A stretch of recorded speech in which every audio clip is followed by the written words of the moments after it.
bail to require accused to appear before the next appellate court. सही है. This one situation समझो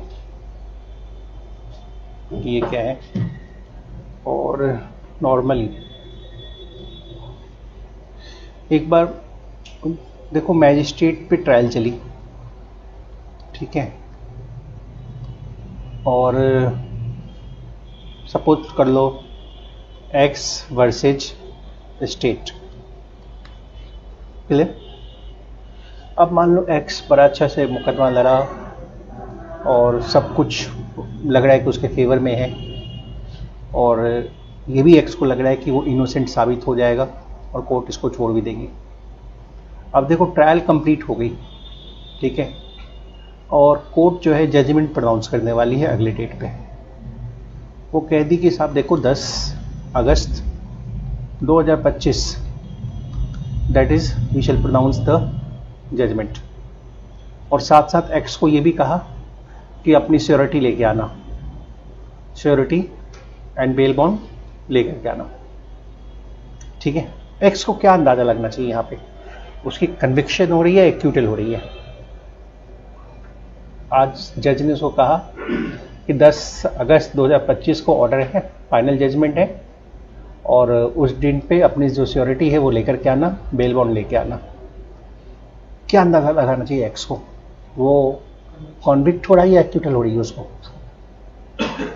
बोलिए. Convict हो रहा है. अब सर क्या कहेंगे आप?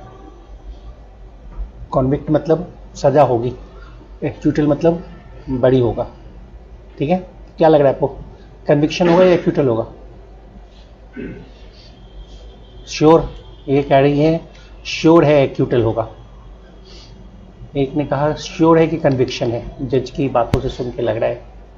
और क्या लग रहा है? जज ने बताया नहीं कि कन्विक्शन या एक्यूटल है, सस्पेंस क्रिएट करके रखा है. जज को पता है कि क्या है, ठीक है, लेकिन जज को ऐसे बताने की परमिशन नहीं होती है, वो ऑर्डर की डेट नहीं बताएंगे. लेकिन जज ने इतना हिंट दिया है कि अपनी जो श्योरिटी है और बेल बॉन्ड है वो लेकर के आना अगली डेट पे. बोलिए क्या लग रहा है आपको, एक्यूटल या कन्विक्शन?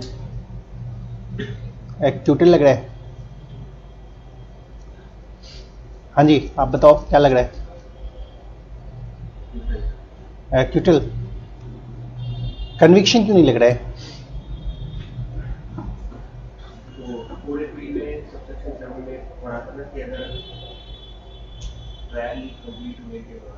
नहीं, एक बात तो यहाँ इंपॉर्टेंट ये है, एक्यूटल हो भी सकता है और कन्विक्शन होता है तो भी ऐसा कहते हैं.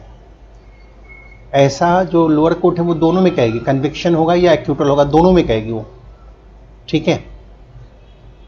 तो ऐसे हम साफ साफ नहीं कह सकते कि इसका एक्यूटल होगा या कन्विक्शन होगा. अगर ऑप्शन में होगा एक्यूटल और conviction, this one, then this option is the correct one. If option acquittal only तो ऑप्शन गलत है. कन्विक्शन ओनली ये भी ऑप्शन गलत है. ये एक्यूटल हो सकता है या कन्विक्शन हो सकता है, दोनों में से कुछ भी हो सकता है ये. अब कहोगे कन्विक्शन में तो समझ में आ रहा है कि चलो ठीक है, बेल दे के छोड़ देंगे कि वो घर जाएगा, अपना अपील वपील फाइल करेगा, जज उसमें छोड़ दें उसको, जेल ना भेजे. पर एक्यूटल में क्यों कहते हैं ऐसा? देखो करना एक्यूटल में ही पड़ता है. रीजन बड़ा सिंपल है. अगर मान लो जज उसको छोड़ रहे हैं कि भाई तुम हमारे कोर्ट से बेगुनाह साबित हुए, इनोसेंट साबित हुए, तुम्हें बरी कर रहे हैं, लेकिन स्टेट जो है शायद उनके ऑर्डर से सेटिस्फाइड नहीं है. जो सरकार है जो उसके खिलाफ केस लड़ी थी, वो चाहती है अपील करना. ठीक है. तो कल को ऐसा होगा कि वो अपील में जाएगी स्टेट. मैजिस्ट्रेट कोर्ट के ऑर्डर के अगेंस्ट अपील कहाँ जाएगा? सेशन कोर्ट में. वो सेशन कोर्ट में अपील करेगी स्टेट कि सर इस केस को फिर से देखिए, यहाँ पे कुछ मिसकैरेज ऑफ जस्टिस हुई है. अब इसकी क्या गारंटी है कि वो पर्सन जिसको कोर्ट ने छोड़ा अभी वो अपीलेट कोर्ट में अपीयर हो? इसकी तो कोई गारंटी नहीं है कि अपीलेट कोर्ट में अपीयर होगा वो. सही है. तो मैजिस्ट्रेट कोर्ट अपना सिंपली कहती है कि देखो साहब बेल बॉन्ड भर लो, अपीयर नहीं होगे तो हम इसको फॉरफिट कर लेंगे। फिलहाल बेल बॉन्ड भर लो आप, एक्यूटल भी हो रही है या कन्विक्शन हो रही है, बेल बॉन्ड तो भरना पड़ेगा। अगली डेट पे अगर तुम बेल बॉन्ड लेकर नहीं जा रहा है वो एक्यूज, तो वो ऑर्डर ही नहीं सुनाएंगे, वो स्टे कर देंगे उस चीज को, सही है। या ऑर्डर सुना देंगे भी तो पर्सनल बॉन्ड पे छोड़ेंगे, कल होके बेल बॉन्ड लेके आना, मतलब बिना ये 481 का बेल बॉन्ड लिए उसको नहीं छोड़ा जाएगा। This is section number 481। तो क्या है 481? देखो समझो, bail to require accuse to appear before the next appellate court, सही है। ऐसा मैं इसलिए क्वेश्चन पूछा कि एक क्लाइंट ही था जो मेरे पास बहुत रोते बिलखते आया कि हम तो केस इतना बढ़िया से लड़े थे, हमारा तो कन्विक्शन होने जा रहा है, हमको जज साहब ने कहा है कि बेल बॉन्ड लेके आना, सही है। तो इसका मतलब ये नहीं होता कि कन्विक्शन ही होने वाला है, ये सभी को कहा जाता है, that is the regular practice. कभी आप भी कोर्ट में देखोगे, समझोगे, तो ये एक रेगुलर प्रैक्टिस है जिसको फॉलो किया जाता है। ये 481 की रिक्वायरमेंट है जो सेटिस्फाई करना है। Then what is that? Bail to required accuse to appear before the next appellate court. Next appellate court का मतलब क्या हुआ कि अगर वो मैजिस्ट्रेट कोर्ट की जजमेंट है तो अपीलेट कोर्ट कौन होगी इसकी? कोर्ट ऑफ सेशन होगी। और अगर कोर्ट ऑफ सेशन की जजमेंट है तो कौन होगी? हाई कोर्ट होगी। नहीं, हाई कोर्ट की जजमेंट है तो कौन होगी?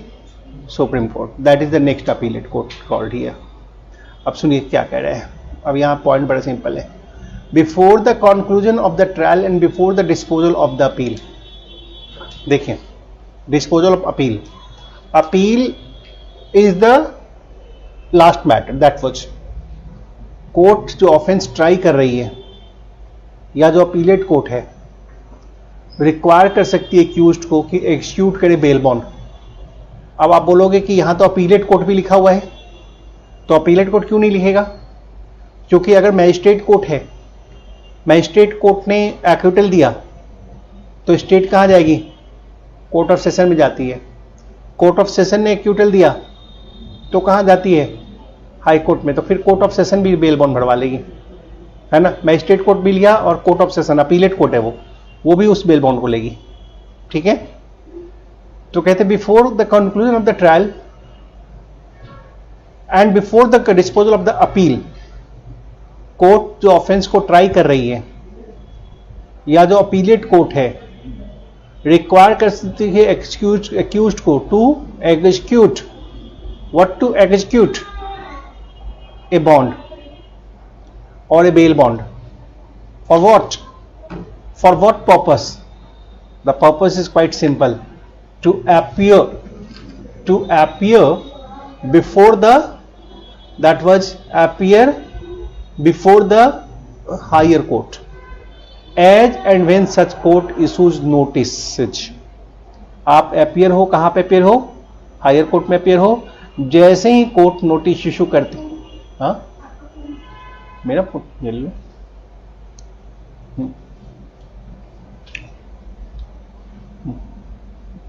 तो to appear before who, which court? Higher court, as and when such court issues notice. मतलब it just mean here that the state is going for the appeal into the appellate court, and what the appellate court will do? Appellate court में issue the notice to the accused, ताकि accused appear हो, वहां हाजिर हो court में, ताकि उसके case के अगेंस्ट जो है अपील सुनी जाएगी एक्यूटल के अगेंस्ट में। और एक्यूज सोचता है कि अरे भाई मैजिस्ट्रेट कोर्ट से तो बच गया, बाल बाल बचा है, अपीलेट कोर्ट शायद मुझे ना छोड़े, अपीयर ही नहीं होता, वो भाग जाता हूँ यहाँ से। लेकिन यहाँ पे नहीं, इसी वजह से बॉन्ड भरवाया गया है। To appear before the court as and when such court issues notice in respect of any appeal और a petition filed against the judgment of respective court. And वो बॉन्ड जो होगी वो इन्फोर्स होगी, कितने दिनों के लिए इन्फोर्स होगी? That will be enforced for the 6 months। आपको ये 6 महीने का टाइम याद रखना है। 6 months is very very important that you know. तो इस बॉन्ड की ड्यूरेशन कितनी होती है? That is for the 6 months। That's called section number 481। Why the 481 there? Just to get your self be appear before which court? Be appear before the appellate court. This is the requirement what we got on that concern there. ठीक है यहाँ तक? Any doubt on that? No doubt. Proceeding for the such a seal upon here what we got there. देखिए आगे पढ़ते हैं, आप समझिए, ध्यान से समझिए। कहते हैं if such accused fails to appear, हमारा एक्यूज्ड है, अब अपीयर नहीं हो रहा है, अपीलेट कोर्ट ने नोटिस किया, वो अपीयर नहीं हो रहा है, तो बॉन्ड स्टैंड व्हाट, फॉरफिटेड, वो फॉरफिट हो जाएगा। And the procedures under section 491 shall apply. 491 procedure बताता है कि अब उसको कोर्ट में कैसे लाया जाए, क्योंकि वो बॉन्ड को जंप कर गया है। तो this is called here section number 481। बहुत आसान सा प्रोविजन है, छोटा सा प्रोविजन है, गारंटी है, कुछ दिन बाद आप उसको भूल जाओगे, लेकिन ये भी गारंटी है कि कहीं भी क्वेश्चन पूछा जाता है तो ये बड़ा पूछा जाता है, क्योंकि एग्जामिनर को भी यकीन होता है कि आप इसको भूल चुके हो। सो इसको याद रखना है, बढ़िया से याद रखना है। 481 में जो है वो बेल है to appear before the appellate court, that's called section number 481। 481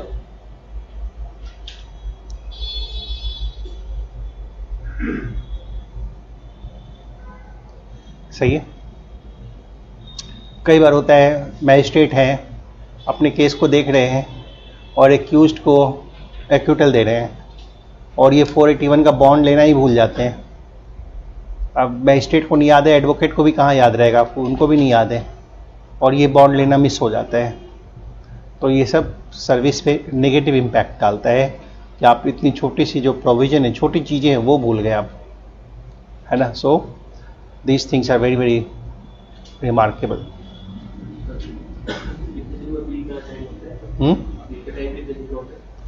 depends upon the situation, sometime 30 days 60 days। Limitation act में अपील का टाइम नहीं, पहले तो एक्ट ही अपील का टाइम देता है ना। अपील का प्रोविजन है BNSS में भी, वहाँ देखोगे 30 days है ना। सुप्रीम कोर्ट में जब भी अपील होती है तो थोड़ा डबल टाइम देते हैं, 60 days का टाइम देते हैं। उसमें जो भी स्पेशल लॉ भी हैं उसमें भी अपील का टाइम प्रोवाइडेड है, कितने दिन को भी अपील करनी है ना। दिस वन, चलिए no coming on that, see coming on that there, सुनिए। Direction for grant of bail to person, अब ध्यान से समझिएगा इसको, ये बहुत इंपॉर्टेंट है, वेरी वेरी इंपॉर्टेंट। मैं इसको लिख रहा हूँ, बहुत कुछ बताएंगे इसमें और कई चीज़ समझने के लिए इसमें, और बिल्कुल ध्यान दीजिएगा इस प्रोविजन को समझने में क्या है, यहाँ पे क्या कहता है। देखिए कहता है, आप ध्यान से समझिएगा, direction for grant of bail to person apprehending arrest. Apprehending का मतलब क्या है, सुनिए ध्यान से सुनिए। एप्रीहेंडिंग का अरेस्ट क्या है, मतलब क्या है, एप्रीहेंडिंग का मतलब क्या है, बताया जरा। What is the meaning of the word called apprehending, the word called apprehending, that was, सुनिए, what's called the word apprehending. Apprehending मतलब आशंका, अनुमान, नहीं, किस चीज का, अरेस्ट का। तो क्या किसी को पहले से ही अनुमान हो जाता है कि वो अरेस्ट होने वाला है, जेल जाने वाला है? क्या अनुमान हो सकता है, बताओ। कभी तुम्हें अनुमान हो सकता है कि तुम जेल जाने वाले हो? कैसे होगा, क्या कुछ गलत करा होगा तो जेल जाना ही जाना होता है? कुछ क्राइम करा होगा, पुलिस में कंप्लेंट हो गई होगी, पुलिस ने FIR लिख लिया होगा, तो क्या हुआ, बेल करवा लेंगे, बेलेबल ऑफेंस से बेल करवा लेंगे। फिर नॉन बेलेबल ऑफेंस हुआ तो, अब सुनिए बातों को ध्यान समझिए, पहले हेडिंग समझिए क्या है। Direction for grant of bail, देखिए क्या है वर्ड, यहां क्या है डायरेक्शन, मतलब यहां कोर्ट बेल नहीं देगी, बेल देने का डायरेक्शन देगी. Means the court is not providing the bail. You have gone to the court for the bail, but the court is not providing the bail, but court is issuing just a direction, and court says that at the time of arrest the person may be released on bail on such and such condition. The court is saying that it is just a directions, it is not a bail order. This is the direction to grant the bail to that person. इसको market में आप बोलेंगे anticipatory bail के नाम से आप बुलाएंगे, इसको बाहर किस नाम से बुलाएंगे, एंटीसिपेटरी बेल के नाम से बुलाएंगे. ठीक है, क्लियर. अब सुनिए, समझते हैं. Direction for grant of bail to person what apprehending arrest. अब लैंग्वेज को पढ़ता हूं, लैंग्वेज में बहुत सारी बातें छिपी हुई है, एक एक चीज मैं आपको समझा रहा हूं, एक एक वर्ड पे ध्यान रखिएगा, हर एक वर्ड अपने आप में एक कीमत रखता है. अब समझिए, when a person has reason to believe that he may be arrested on accusation of having committed a non-bailable offense. Non-bailable offense, सही है. On accusations of having committed a non-bailable offense, then what happens there? See, he may apply to the High Court or the Court of Session. देखिए, दो ही court है. It's not the magistrate court. You can't go to the magistrate court for the anticipatory bail. मैं फिर से repeat करता हूं, anticipatory bail आप कहां से ले सकते हैं? आप सेशन कोर्ट से ले सकते हैं, आप हाई कोर्ट से ले सकते हैं, मैजिस्ट्रेट कोर्ट से आप नहीं ले सकते हैं, आप सुप्रीम कोर्ट से भी ले सकते हैं. आप बोलोगे सुप्रीम कोर्ट तो नहीं लिखा है, सुप्रीम कोर्ट के ऊपर बीएनएसएस नहीं लगती है, सुप्रीम कोर्ट कॉन्स्टिट्यूशन के अकॉर्डिंग चलती है, वहां उनके पास बहुत सारे पावर्स हैं, तो वहां इसको लिखने की जरूरत नहीं है. बीएनएसएस किसको रेगुलेट करता है? हाई कोर्ट और उसके नीचे वाले कोर्ट्स को. बीएनएसएस उनके लिए होता है. सुप्रीम कोर्ट कहते हैं भाव हटाओ, हम इन सब चीजों को नहीं मानते हैं, हमारा अपना ही सिस्टम है, हम तो देश के संविधान के हिसाब से चलते हैं, और देश के संविधान को बेस करके ही ये सब कानून भी बनाए गए हैं. एनीहाउ, अब समझते हैं, सुनिए. तो एंटीसिपेटरी बेल के लिए कहां नहीं जाना है? मैजिस्ट्रेट कोर्ट में नहीं जाना है, बाकी आप सेशन में जा सकते हैं और हाई कोर्ट में जाए. पहले कहां प्रयास करें? पहले तो हाई कोर्ट लिखा है. अब हाई कोर्ट बोलेंगे जज कि भाई सेशन में क्यों नहीं गए, मेरे पास क्यों आ गए? हमारे पास, हम एक हाई कोर्ट है, दुनिया भर की सेशन कोर्ट है, हमें परेशान करने को आ गए. तुम्हें पहले नीचे वाले कोर्ट में ट्राई करना चाहिए था, तब तुम ऊपर वाले कोर्ट में जाते, तब भी कहोगे भाई जज सही कह रहे हैं. तो सबसे पहले अगर एंटीसिपेटरी बेल चाहिए तो पहले किसके पास जाना होगा? सेशन कोर्ट में जाना पड़ेगा, और सेशन कोर्ट अगर डिसमिस करती है तो हाई कोर्ट में जाना पड़ेगा. ऐसा नहीं कि आप डायरेक्टली मुंह उठा के कहाँ पहुंच गए हैं, हाई कोर्ट पहुंच गए कि हमको बेल दे दो, सुना है आप बड़ा बेल देते हैं. Not like that. तो कहेंगे हाई कोर्ट और कोर्ट ऑफ सेशन. अच्छा, किस लिए जा रहे हैं? बेल के लिए नहीं जा रहे हैं, क्योंकि अरेस्ट तो अभी हुआ ही नहीं है, तो बेल के लिए कैसे जाएंगे? तो हम कहते हैं डायरेक्शन दे दीजिए, इस सेक्शन में डायरेक्शन दीजिए, दैट द कोर्ट में if it thinks fit direct that in the event of such arrest, अगर कल को मेरा अरेस्ट होता है तो he shall be released on bail. Arrest करने वाली जो एजेंसी है वो मुझे बेल पे क्या करे? छोड़ दे, वो मुझे बेल पे छोड़ दे. अब सुनिए जरा ध्यान से, अब एक सिचुएशन को आप ध्यान से सुनो. नॉर्मली क्या एंटीसिपेटरी बेल एप्लीकेशन लगाने के लिए क्या एफआईआर होना जरूरी है, या अभी सिर्फ कंप्लेंट हुई है और पुलिस वाले ने प्रिलिमिनरी इन्वेस्टिगेशन के लिए बुलाया है? सही है, प्रिलिमिनरी इंक्वायरी के लिए बुलाया है. तो यादव तुम्हारे खिलाफ कंप्लेंट है, पहुंचो, पूछताछ करनी है. और एक्यूज्ड बोला अरे पुलिस ने कॉल किया, कहीं मुझे घर वापस ना आने दे, वहीं से जेल ना भेज दे. जाता हूं कोर्ट, पहले तो एंटीसिपेटरी बेल लेता हूं, फिर कोर्ट को दिखाऊंगा कि ये देखो एंटीसिपेटरी बेल है, मुझे तुम कुछ नहीं कर सकते. Can you do such kind of thing? before going to the police, the person is going to the court to have an anticipatory bail order. क्या ये पॉसिबिलिटी है? कोर्ट जा सकते हैं क्या एंटीसिपेटरी बेल लेने के लिए, बेल ऑर्डर के लिए एफआईआर होना मैंडेटरी है या नहीं है? पर ये इतना लैंग्वेज पढ़ के बताइए, क्या एफआईआर रजिस्टर्ड होना मैंडेटरी है या नहीं है? What's the thing on that? What's the thing? यहां पे सिंपली लिखा हुआ है, when any person has reason to believe that he may be arrested on the accusation of having committed non-bailable offence. He may be arrested. सही है? He may be arrested. The word is that. It is not written anywhere there must be an FIR on that. The person may have the perception that he may be arrested by the police. कोई भी reason हो सकता है. Court का guideline कहता है कि नहीं 7 ईयर से ऊपर के पनिशेबल ऑफेंस हो तभी अरेस्ट करनी है.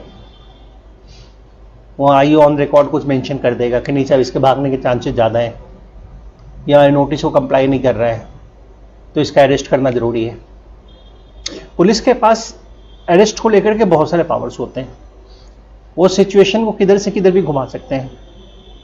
वो स्टेटमेंट कुछ भी ले ले, कुछ भी लिख दें, anything they can pass on, there is no problem at all. वो करते हैं.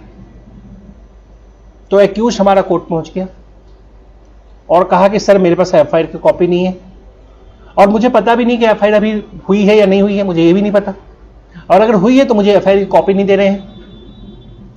कंप्लेंट ऐसा पता चला है कि हमारे यहाँ है, हमारे अगेंस्ट है, पुलिस ने हमें नोटिस दिया, बुलाया है और मुझे बहुत चांस है कि वो हमारा अरेस्ट हो जाएगा.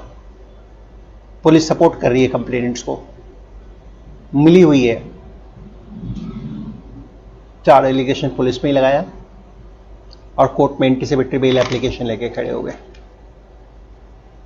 तो प्रॉब्लम क्या है ना कि एप्लीकेशन फिर भी देखी जाएगी, कोर्ट फिर भी कोर्ट देखेगी. बेल का एप्लीकेशन तब देखते हैं जब अरेस्ट हो जाता है. लेकिन यहां पे क्या है, you have just gone on the basis of anticipation that you may be arrested for any offense whatever you may say that. अच्छा, एक पर्सन के अगेंस्ट बेलेबल ऑफेंस है, ऑफेंस रजिस्टर्ड है, किसका? बेलेबल ऑफेंस का एफआईआर रजिस्टर्ड है. क्या इसको एंटीसिपेटरी बेल के लिए जाना चाहिए? हाँ, एंटीसिपेटरी बेल के लिए जाना चाहिए. आप सुनो जरा बात ध्यान से. आपको कैसे पता बेलेबल ऑफेंस है तो पुलिस आपको अरेस्ट नहीं करेगी? एफआईआर में बेलेबल ऑफेंस है तो पुलिस आपको अरेस्ट नहीं करेगी, बेल दे ही देगी. How do you know that? आप पुलिस स्टेशन जाते हैं, पुलिस वाले बोलते हैं स्टेटमेंट दो, स्टेटमेंट दो. आपका स्टेटमेंट लिया जाता है, पुलिस दूसरी पार्टी से मिली हुई है, आपके स्टेटमेंट में 4 बातें और ऐड कर दिया. अब बेलेबल तो था, वो नॉन बेलेबल ऑफेंस भी आ गया सामने. पहले तो बेलेबल था, अब आपके स्टेटमेंट में क्या किया, पुलिस ने मान लो खुद से ही ऐड कर दिया. अब वो चीज़ क्या बन गई? अब वो नॉन बेलेबल बन गई. ठीक है, अब वो नॉन बेलेबल बन गई. अब आपको उठा के अंदर डाल दिया. आप बोलते हो एफआईआर तो मेरा बेलेबल का था, पुलिस कहती है अब देखो अब नॉन बेलेबल हो गया, अब एक नया सेक्शन भी ऐड हो गया उसमें, अब उसमें नया सेक्शन भी ऐड हो गया. सही है. और तुम्हारे साथ तो एक कोई एक्यूज्ड भी है इसमें, वो फरार है. अभी तुमको जाने देंगे तो तुम उसको भगा दोगे, उसको टिप दोगे, तो हम तो नहीं जाने देंगे तुम्हें, तो हम अरेस्ट करेंगे. लेकिन ऐसी बातें जिसके साथ होने वाली होती है उसको पता चल जाता है कि भाई हम गरीब हैं, हमारा कंप्लेनेंट अमीर है, पुलिस के साथ मिल गया होगा और हमारा कुछ ना कुछ प्रॉब्लम क्रिएट कर सकते हैं. ये चले एडवोकेट से एडवाइस करने की सर बेलेबल ऑफेंस का एफआईआर है, क्या करें? एडवोकेट अगर सारी बातें समझा प्रॉपर तो कहेगा कि चलो एंटीसिपेटरी बेल के लिए चलते हैं, या चलो आईओ से पहले बात करते हैं, उसका मूड देखते हैं कि वो क्या चाहता है, अरेस्ट करना चाहता है या नहीं करना चाहता. बहुत बारीकी से एंटीसिपेटरी बेल अप्लाई करना होता है. अगर एंटीसिपेटरी बेल डिसमिस हो गया तो आईओ को अरेस्ट करने का ग्राउंड मिल जाता है. फिर इससे बेटर है कि फाइल ही ना करे. फाइल करे तो बहुत सोच समझ के फाइल करे, बिकॉज ये बहुत एक डेलिकेट चीज होती है. और एक कहते हैं लीगल टेररिज्म्स, जो कि पुलिस करती है हमेशा, वो बेलेबल को नॉन बेलेबल में कन्वर्ट करना। एफआईआर ऑनलाइन शो किया हुआ है बेलेबल का, और पहले से प्लान करके बैठे हैं कि जिस दिन आएगा स्टेटमेंट लेंगे और उसको नॉन बेलेबल बना देंगे, ऑफेंस को इमीडिएटली अरेस्ट कर लेंगे। तो ये सब काम बहुत किया जाता है। कहते हैं कि भाई अर्नेस के केस में 7 इयर्स प्लस वाले ऑफेंस में ही अरेस्ट होती है। पुलिस तो 2 साल वाले केस में भी अरेस्ट करती है, 3 साल वाले केस में भी अरेस्ट करेगी। लिखेगी ही ऐसी ऐसी बातें लिख लेगी, पॉसिबल है। 498A, वाइफ ने क्रुएल्टी का केस किया, कौन सा सेक्शन लगा? 498A लगा दिया, ठीक है। क्या 498A में पुलिस अरेस्ट करेगी हस्बैंड को? पुलिस हस्बैंड को अरेस्ट करेगी? अब पुलिस अगर अपनी रिपोर्ट ही ऐसे बना दे कि हमने 3 नोटिस दिए, वो नहीं आया, 4 बातें और मिला के लगा दे उसमें, ठीक है। अच्छा वो आ गया, अब वो आ गया, अब उससे स्टेटमेंट लेती है, अजीब अजीब स्टेटमेंट्स, क्वेश्चंस पूछते हैं। अब उसमें जोड़ दिया एक सेक्शन 377 आईपीसी भी जोड़ दिया, अननेचुरल सेक्स का, बस बन गया वो 10 साल वाला केस। अब पहले तो 498A का था और अब 377 भी जुड़ गया। अब वो घर जाना है उसको, अब उसको वहां से जेल जाना पड़ रहा है। तो कई लोग ऐसे होते हैं जो ऑफकोर्स 3 इयर्स वाला ऑफेंस हो चाहे 2 साल वाला हो, वो एंटीसिपेटरी बेल लगाते हैं एप्लीकेशन। लेकिन ऐसे के लिए कि कोई सेट पैरामीटर नहीं दिया जा सकता है कि किसको लगाना है किसको नहीं लगाना है। वो फैक्ट टू फैक्ट डिपेंड करता है। वो डिपेंड करता है कि आईओ आपसे कितना फ्रेंडली है, वो डिपेंड करता है कि दूसरी पार्टी से आईओ कितना मिला हुआ है। All this things are depending upon this point there. But इतना इस सिंपली इसी लैंग्वेज के ऊपर ना जाए कि नॉन अवेलेबल ऑफेंस है तभी हम जाते हैं कि एंटीसिपेटरी बेल के लिए। बेलेबल नॉन अवेलेबल बनता है, बहुत बनता है, लीगल टेररिज्म बहुत है, इन सब चीज को ध्यान में रखें। तो चलिए अब सिचुएशन फिर समझते हैं। When any person has reason to believe that he may be arrested, it's not sure, it's quite possible that he may be arrested. वो आईओ के बातों से लग जाता है। पुलिस की नोटिस आई है, एक्यूज ने एडवोकेट को कंसल्ट किया, एडवोकेट गए आईओ से मिलने, एडवोकेट बोले सर एफआईआर दिखा दो, एफआईआर दे दो, कॉपी दे दो, कंप्लेंट की कॉपी दे दो। आईओ बहुत टेढ़ा बात कर रहा है, रूखा बात कर रहा है, समझ में आ जाता है। आईओ कहता है कि मैं तो अरेस्ट करूंगा, इसको बुलाओ, मैं तो अरेस्ट करूंगा, समझ में आ जाता है। So whenever there is the chance that the IO may arrest the accused, the person must go for the anticipatory bail, that you know. लेकिन अगर बातों से लगता है कि नहीं साहब वो नहीं जाएगा, अरेस्ट नहीं करेगा, तो फिर एंटीसिपेटरी बेल का एप्लीकेशन लगाना बेकार है। क्योंकि अगर कहीं डिसमिस हुआ तो आगे चल करके ये बहुत महंगा पड़ता है। तो अब सुनिए, when person has reason to believe that he may be arrested on accusation of having committed what? Non-bailable offense। तो अब वो अप्लाई कर सकता है कहाँ पे? तो हाई कोर्ट में या फिर कोर्ट ऑफ सेशन में। ये बात आपको जरूर ध्यान रखना है, एंटीसिपेटरी बेल मैजिस्ट्रेट के कोर्ट में नहीं लगती है, कहाँ लगेगी? हाई कोर्ट में या फिर कोर्ट ऑफ सेशन में। डायरेक्शन के लिए, एंड दैट कोर्ट में if it thinks fit direct करेगी in the event of such arrest he shall released on bail. Court क्या करेगी? If it thinks fit, if it thinks fit. देखो जहां भी कोई रीजन, कहीं भी बात हो, इफ इट थिंक्स फिट, तो इसका मतलब ये होता है कि जज has to write the reasons. अगर वो बेल ग्रांट करते हैं तो रीजन लिखेंगे, रिफ्यूज करते हैं तो रीजन लिखेंगे, and without writing the reason फिर वो बेकार हो जाते हैं। इफ इट थिंक्स फिट, उनकी दिमाग में क्या है, वो अगर बेल दे रहे हैं तो क्यों दे रहे हैं, और अगर वो बेल मना कर रहे हैं तो क्यों मना कर रहे हैं, that has to be specified, that you no.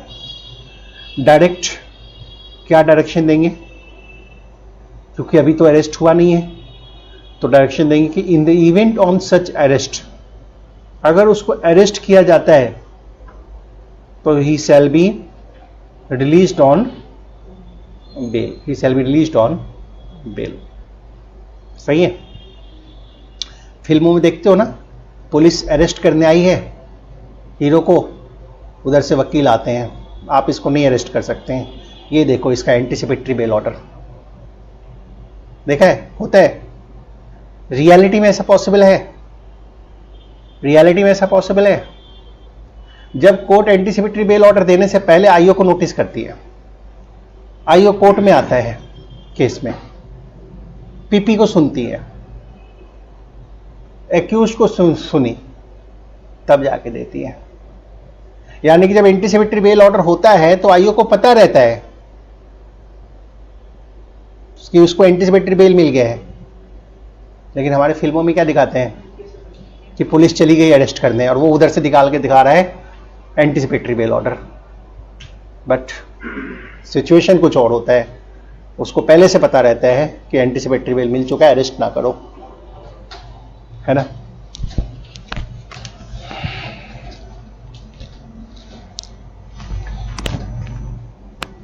चलिए,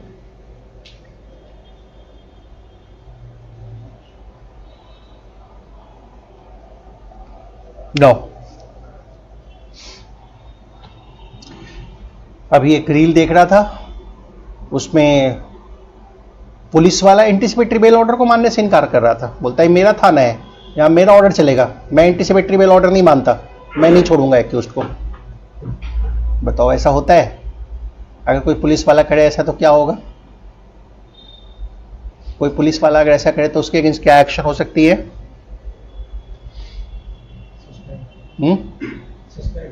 सस्पेंड। सस्पेंड कौन करेगा? उसको जेल हो सकती है। कंटेम्प्ट ऑफ कोर्ट एक्ट होता है, नहीं, contempt of court act section number 12 में उसके ऊपर अगर मुकदमा चला तो जेल चला जाएगा, कोर्ट ऑर्डर को नहीं मानना। एनीहाउ, तो चलिए, ये था एंटीसिपेटरी बेल। अब सुनिए ध्यान से, अब बात सुनिए आगे। कहते हैं when the high court or court of session makes a direction under subsection 1, ठीक है,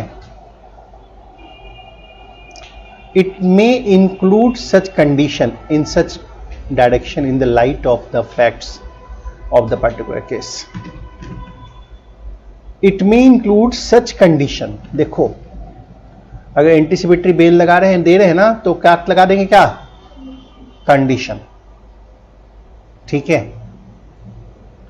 इन सच डायरेक्शन, उस फैक्ट के लाइट्स में, जो फैक्ट है उसको ध्यान में रखते हुए, जो उनको सही लग रहा है। आप सुनिए क्या क्या, सुनिए। कंडीशन सबसे पहले ये है, a condition that the person shall make himself available for the interrogation. देखो, ये कंडीशन तो लगाना है, अलग भी दूसरी कंडीशन भी जोड़ सकते हैं, but that is the mandatory condition by a police officer as and when required. See, the court is giving you the anticipatory bail, but you have to cooperate into the investigation. Whenever the police is calling, you have to be there. तो first thing. चलिए, अब दूसरी बात, वो बाहर है तो witness को इंड्यूस करेगा कि भाई इतने पैसे ले लो, मेरे फेवर में गवाही देना। पैसे नहीं लोगे तो गोली मार देंगे, सही है ना। तो वो नहीं करना है। इंड्यूसमेंट, थ्रेट, प्रॉमिस, किसी भी पर्सन को जो एक्विंटेड ऑफ फैक्ट्स है, so as to dissuade him from disclosing such facts to the court or to any police officer. You don't need to do such kind of thing at all there. और एक बात और, a condition that the person shall not leave India, ये कैसे कह सकते हो भला? ये तो फंडामेंटल राइट का वॉलेशन हो गया। मेनका गांधी वाले केस में कोर्ट ने कहा था, लेकिन ये बोला कि नहीं, मुझे कुछ और बात भी कहनी है। कहते हैं without the previous permission of the court, it's allowed, you are free to go anywhere outside, but you have to take the permission of the court. The court has to see what's your, of course, what's your objective, whether you want to jump the bail or you are just of course going for the regular tour. This one the situation which court has to see that, you know. And कुछ condition जो 480 subsection 3 में कुछ condition आपने पढ़ा था, वो conditions भी लगाया जा सकते हैं. So these are the conditions. This one, these are the condition. अब सुनिए जरा ध्यान से. When the High Court or Court of Session makes a directions under subsection 1, it may include such condition in such direction the light of the facts of the particular case. अब देखिए, सुनिए. It may include the conditions. See the anticipatory bail. अच्छा मुझे एक बात बताओ सोच करके. 5 तारीख को कोर्ट ने एंटीसिपेटरी बेल दिया. सपोज करो 5 जनवरी 2025 को हाई कोर्ट ने एंटीसिपेटरी बेल ऑर्डर दिया और 6 जनवरी 2025 को एक पर्सन, वही पर्सन दुबई चला गया बिना कोर्ट के परमिशन के. बिना कोर्ट के परमिशन के 5 जनवरी का एंटीसिपेटरी बेल ऑर्डर है और 6 जनवरी 2025 को वो चला गया दुबई. और जब 10 जनवरी को कोर्ट ने उसको बुलाया, सॉरी पुलिस ने उसको बुलाया कि इन्वेस्टिगेशन ज्वाइन करो, तो पता चला वो तो दुबई हुए हैं और वो भी बिना कोर्ट के परमिशन. क्या उसने कॉन्ट्रवीन किया बेल ऑर्डर का? कॉन्ट्रवेंशन किया? बोलिए. आंसर है नो, नहीं. अब बताओ मेरा आंसर नहीं क्यों है? Why the answer is no? देखो ये, और ये कंडीशन कब लगेगा? जब वो बेल लेगा तब लगेगा. ये बेल लिया है, ये बेल ऑर्डर है. बेल लेगा कब? जब आईओ बोलेगा आओ आओ तुम्हें अरेस्ट करना है, वो बोलेगा अभी आते हैं, तब अपना एंटीसिपेटरी बेल ऑर्डर लेके आएगा. सर देखो अरेस्ट में क्या लिखा हुआ है, क्या आप मुझे अरेस्ट करते ही छोड़ देंगे इन कंडीशंस पे, तो आप मुझे छोड़ दो, मैं ये सब कंडीशन सेटिस्फाई करूंगा, मैं बॉन्ड भर के देता हूं. आईओ बोलेगा ओके डन. लेकिन अगर आईओ ने ये स्टेप लिया ही नहीं है तो फिर वो फॉरेन जा रहा है, क्या जा रहा है, उसे कोई प्रॉब्लम नहीं होनी चाहिए फिर तो.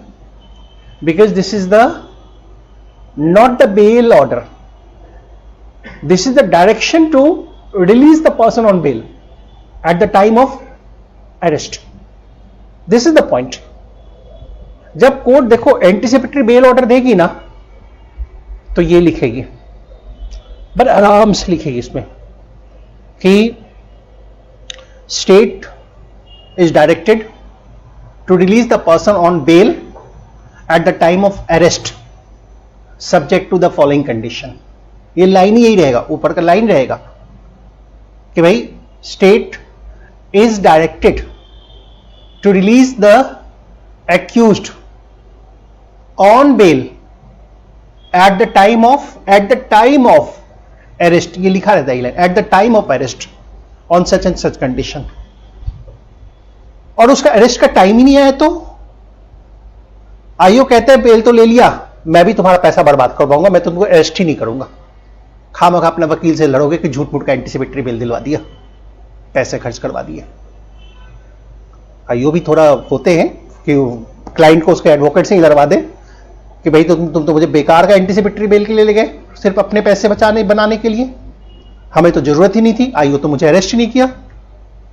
तो जब आईओ अरेस्ट नहीं कर रहा है तो फिर ये कंडीशंस जो है ना वो सामने ही नहीं आता है फिर. सही है. ऐसे ही एक कंटेम्प्ट वाले केस को मैंने बड़े बढ़िया से जीता था. कंटेम्प्ट वाले केस को हाईकोर्ट बेल ऑर्डर भी की थी, एंटीसिपेटरी बेल ऑर्डर था, और जिसमें था कि एक्यूज्ड अपना पासपोर्ट जो है आईओ को सरेंडर करेगा. ये कंडीशन था बेल ऑर्डर का. और ये जो हमारा एक्यूज था मस्त मौला इंसान, ये पासपोर्ट सरेंडर ही नहीं किया। सही है, पूरा इंडिया घूम रहा है, उस पर लिखा हुआ था कि जहां जाएगा आईओ से पूछ के जाएगा। ये पूरा इंडिया वगैरह सब घूम के आ रहा है, इधर उधर सब घूम रहा है, फॉरेन भी गया, सब जगह घूम के आया। उसके बाद अपोजिट पार्टी ने जो है कंटेम्प्ट का केस फाइल कर दिया हाई कोर्ट में, और एक बेल कैंसिलेशन का भी एप्लीकेशन लगा दिया।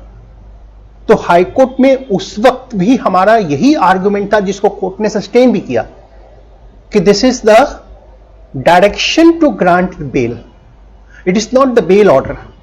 और ये कंडीशन तब होते हैं जब आईओ अरेस्ट करने चलता है, और इस केस में आईओ ने अरेस्ट का इनिशिएटिव ही नहीं लिया था, तो पासपोर्ट सरेंडर्स वगैरह करने का कोई मैटर ही नहीं उठता। और कोर्ट ने उस चीज को रिकॉग्नाइज भी किया था कि yes, the interpretation is going in this particular manner, this one. सही है, तो वहां पे क्या हुआ, फिर कंटेम्प्ट वाला सूट डिसमिस हो गया, कैंसिलेशन और बेल जो लगी थी वो भी क्या हो गई, खारिज हो गई, वो भी डिसमिस हो गई। This one. चलिए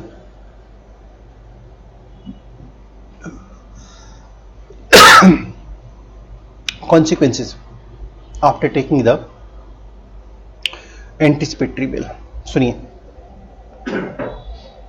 anticipatory bell,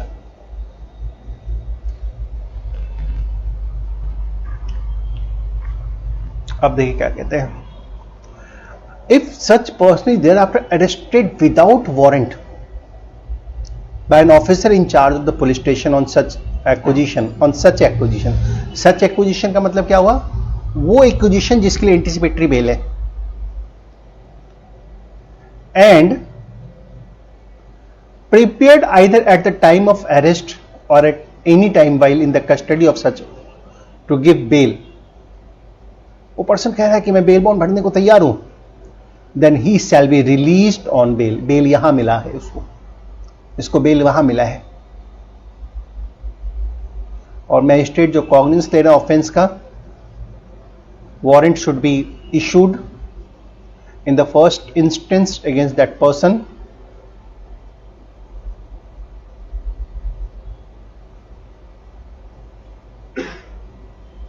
and if the magistrate taking cognizance of such offense decides that a warrant should be issued।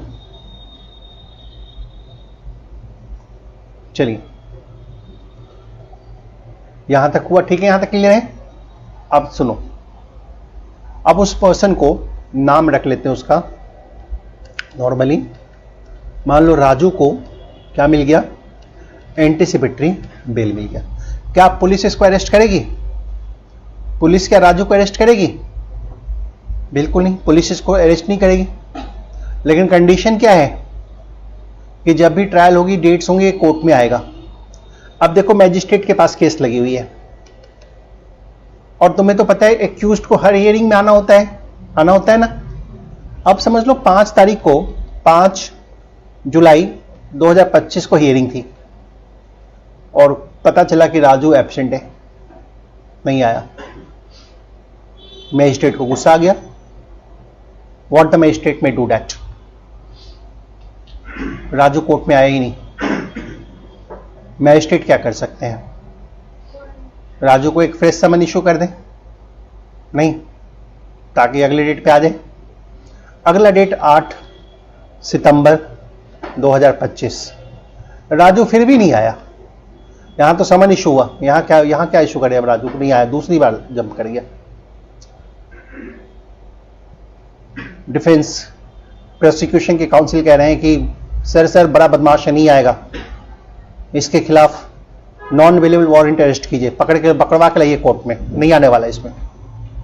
जज साहब बोले कि थोड़ा बेलेबल इशू करते हैं, वो बेलेबल वारंट इशू कर दिए। अगला डेट दे दिया 5 तारीख को, 5 जनवरी 2026 का। राजू फिर नहीं आया। अब जज को बहुत गुस्सा आया है। प्रोसिक्यूशन के भी वकील कह रहे हैं कि भाई नॉन बेलेबल वारंट इस बार, जज साहब नॉन बेलेबल वारंट। अब बताइए क्या करना चाहिए उनको, नॉन बेलेबल वारंट इशू करे कि फिर बेलेबल वारंट इशू करे? If you are the magistrate, what will you do that?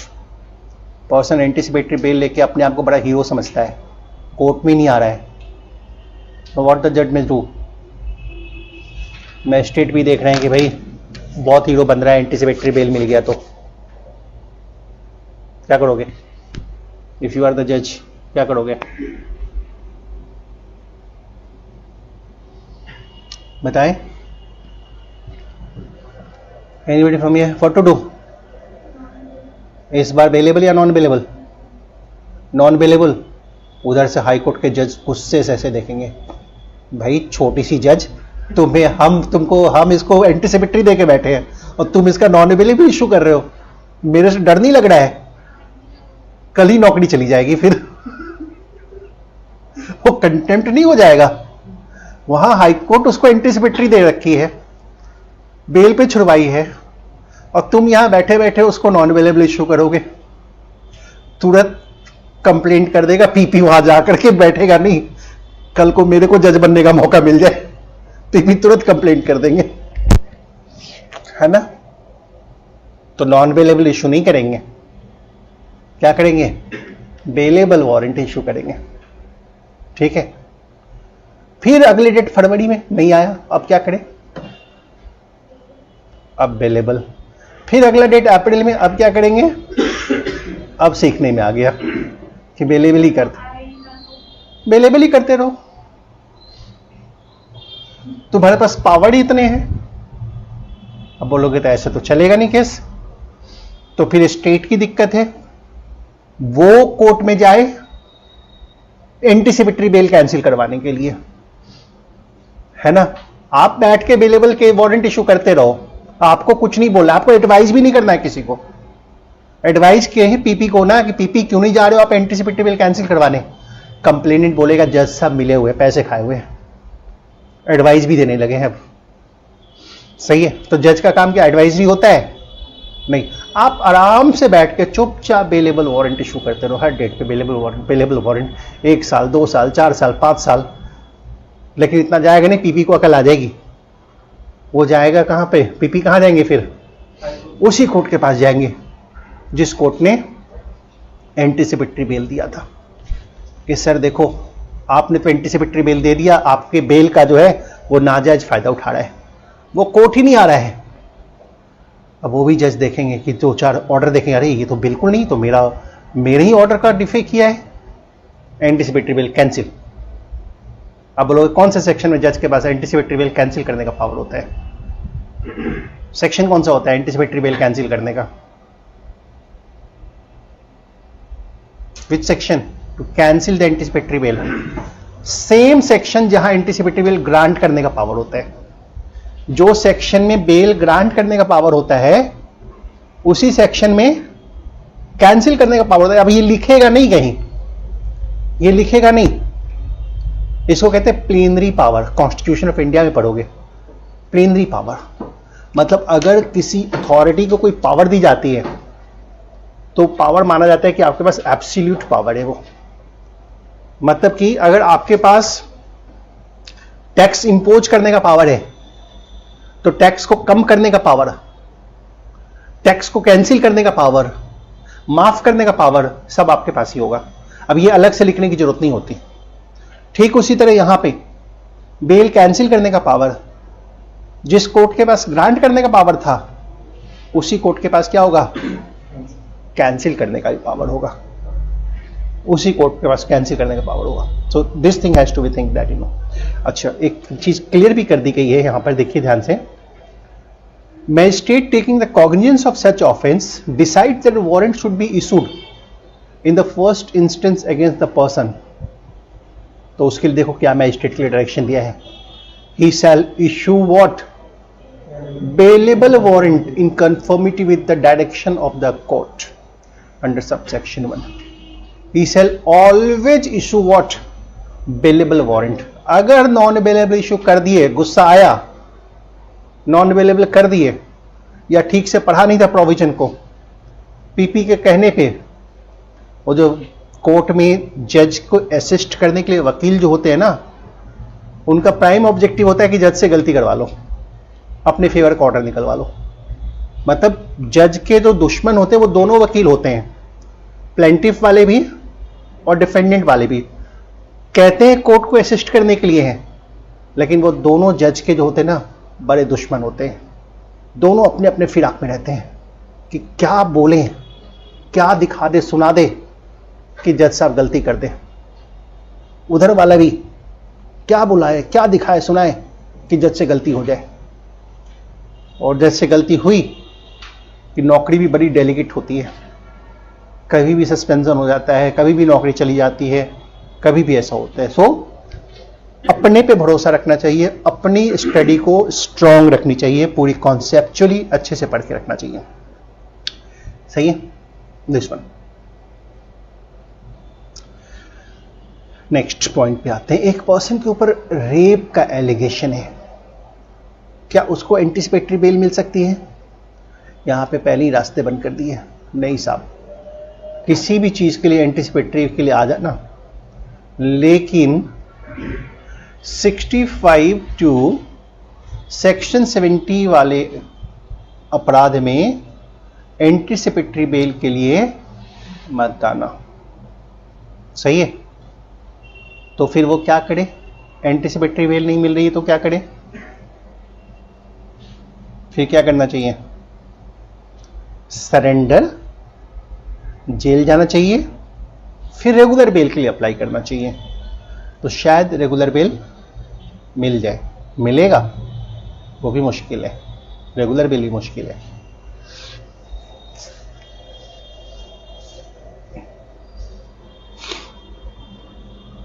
Rape वाले केस में 90% सिचुएशन में 1 साल तक बेल ही नहीं मिलता है। 1 साल के बाद कोई चांस हो तो हो, अदरवाइज नहीं मिलता है ना। This one.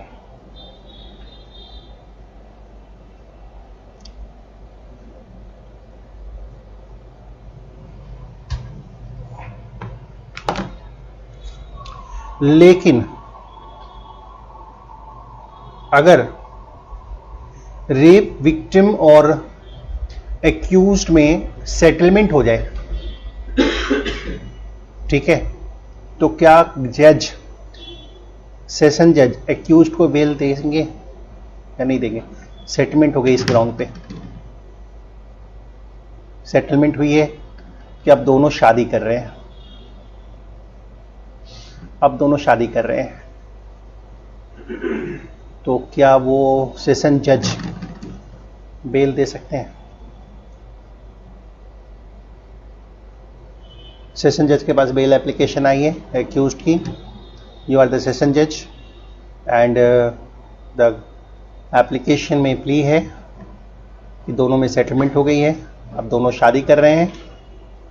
होता है ना, पहले दोनों का लव अफेयर होता है, रिलेशंस होते हैं, शादी की प्रॉमिस होती है, फिर शादी करने से मना कर दिया तो रेप एलिगेशन लगा दी, एक्यूज्ड अरेस्ट हो गया, जेल में है, अब जेल गया तो शादी करने को तैयार हो गया, दोनों में सेटलमेंट हो गई कि शादी करेंगे, अब कोर्ट में बेल एप्लीकेशन लगी है, तो क्या सेशन कोर्ट बेल देगी या नहीं देंगे?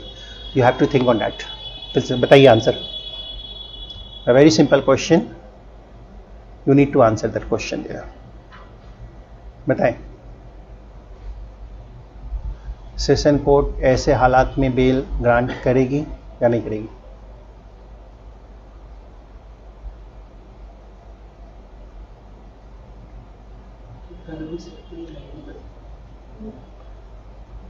कर भी सकती है। इस ग्राउंड पे, ग्राउंड है, ग्राउंड देखो,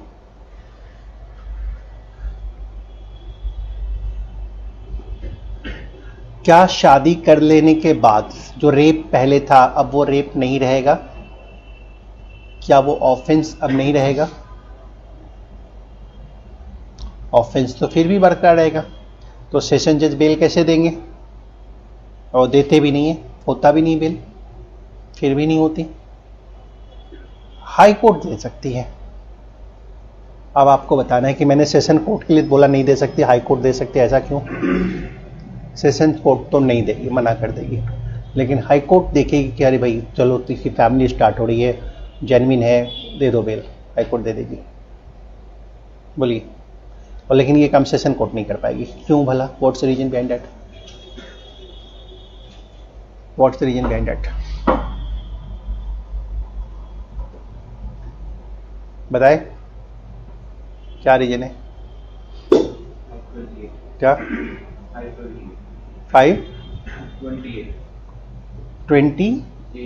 528 इनहेरेंट पावर जो हाई कोर्ट का है वो हाई कोर्ट को बड़ा परसुएट करता है। हाई कोर्ट कुछ भी एंड ऑफ जस्टिस के लिए कुछ भी कर सकती है in the interest of justice. I can do anything. देखो तुम सेशन कोर्ट में बेल के लिए जाते हो, चाहे कोई भी ऑफेंस है, सेशन कोर्ट तुमको बेल कब देगी? तुमको का मतलब एक्यूज की बात कर रहे हैं, आपके लिए नहीं कर रहे हैं। कोई एक्यूज को सेशन कोर्ट कब बेल देती है? पहली बात सेशन कोर्ट देखेगी कि ये एक्यूज्ड इन्वेस्टिगेशन में कोऑपरेट करेगा, भागने वाला नहीं है, पहला चीज तो ये देखेगी।